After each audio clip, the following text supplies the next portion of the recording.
All right, now I wasn't really gonna talk in this video, but I just have to show this. Look at what I found down where the old cold air intake goes. I don't know if I did that or if that was there before. Look at it, there's a pair of scissors down there. Oh man.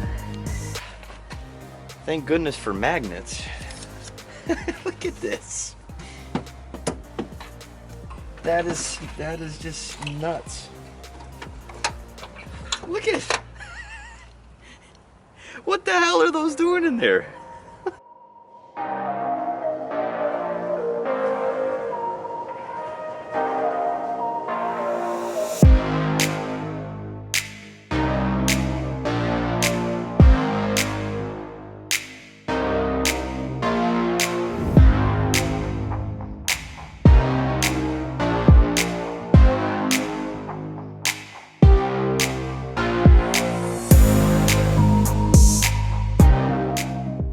Alright, once all that's been done and the fender well has been pulled back, I'm not going to take mine all the way off, mostly because it's broken and I don't want it to break anymore. So I just undid the clips, that way I could pull it back to access the cone filter when I'm ready. But now what we have to do is we actually have to cut the stock hole a little bit wider, that way the filter will actually fit through here, or the piping rather. So we're going to make this hole a little bit bigger.